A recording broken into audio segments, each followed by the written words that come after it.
Hi friends, ಎಲ್ರಿಗೂ ನಮಸ್ಕಾರ. Welcome back to my YouTube channel.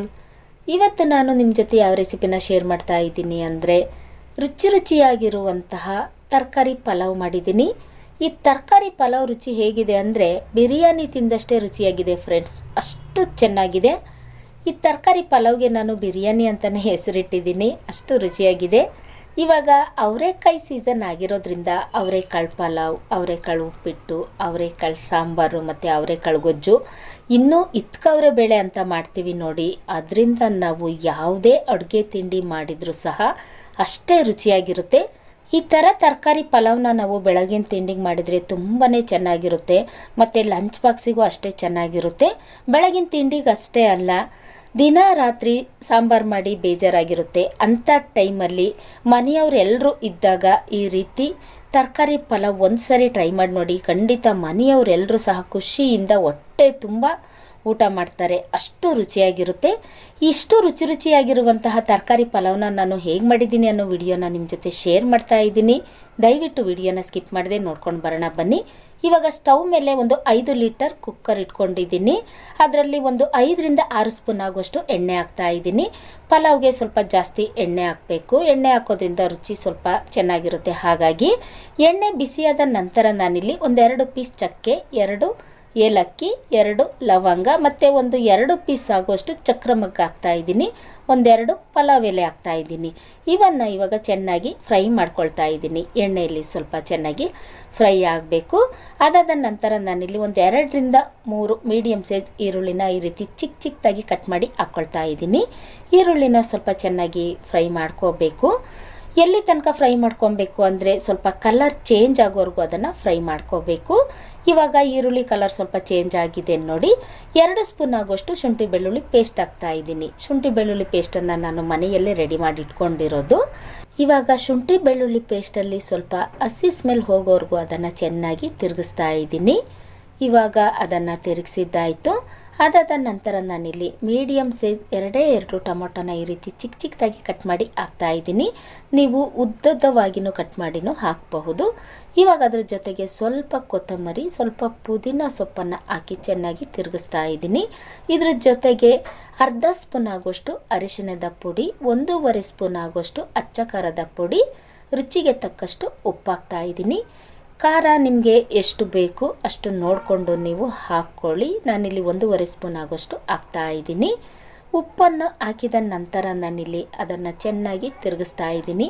Tomato ಜೊತೆಗೆ ಉಪ್ಪು, ಅಚ್ಚ ಖಾರದ ಪುಡಿ ಬಿದ್ದರೆ ಟೊಮೊಟೊ ಬೇಗ ಸ್ಮ್ಯಾಶ್ ಆಗಿಬಿಡುತ್ತೆ.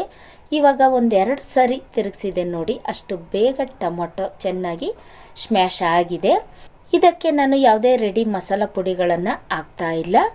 ಇವಾಗ ಇದಕ್ಕೆ ಕಟ್ ಮಾಡಿಟ್ಕೊಂಡಿದ್ದಂತಹ ಬೀನ್ಸು ಮತ್ತು ಕ್ಯಾರೆಟ್ ಹಾಕ್ತಾ ಇದ್ದೀನಿ.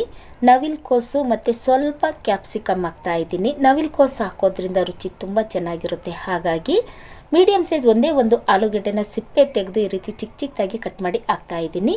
1/4 kgಗಿಂತ ಸ್ವಲ್ಪ ಜಾಸ್ತಿ ಅವರೆಕಾಳನ್ನು ಹಾಕ್ತಾ ಇದ್ದೀನಿ.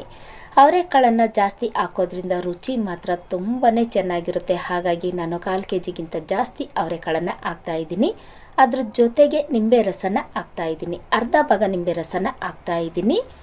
ಪಲಾವ್ ಮಾಡುವಾಗ ನಾವು ಟೊಮೊಟೊನ ಕಮ್ಮಿ ಹಾಕಿ ಸ್ವಲ್ಪ ನಿಂಬೆ ರಸನ ಹಾಕೋದ್ರಿಂದ ಪಲಾವ್ ರುಚಿ ಹೇಗಿರುತ್ತೆ ಅಂದರೆ ಬಿರಿಯಾನಿ ತಿಂದಷ್ಟೇ ರುಚಿಯಾಗಿರುತ್ತೆ. ಹಾಗಾಗಿ ನಾನು ಟೊಮೊಟೊ ಸ್ವಲ್ಪ ಹಾಕಿ ಅರ್ಧ ಭಾಗ ನಿಂಬೆ ರಸನ ಹಾಕ್ತಾ ಇದ್ದೀನಿ. ಇವಾಗ ತರಕಾರಿಗಳನ್ನೆಲ್ಲ ಚೆನ್ನಾಗಿ ತಿರುಗಿಸ್ತಾ ಇದ್ದೀನಿ.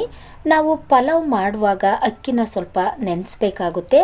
ಹಾಗಾಗಿ ನಾನು 10 ನಿಮಿಷಗಳ ಕಾಲ ಅಕ್ಕಿನ ನೆನೆಯೋದಕ್ಕೆ ಬಿಟ್ಟಿದ್ದೆ. ಇವಾಗ ಅಕ್ಕಿ ಚೆನ್ನಾಗಿ ನೆನೆದಿದೆ. ಅದನ್ನು ನಾನು ತರಕಾರಿ ಜೊತೆ ಹಾಕ್ತಾ ಇದ್ದೀನಿ.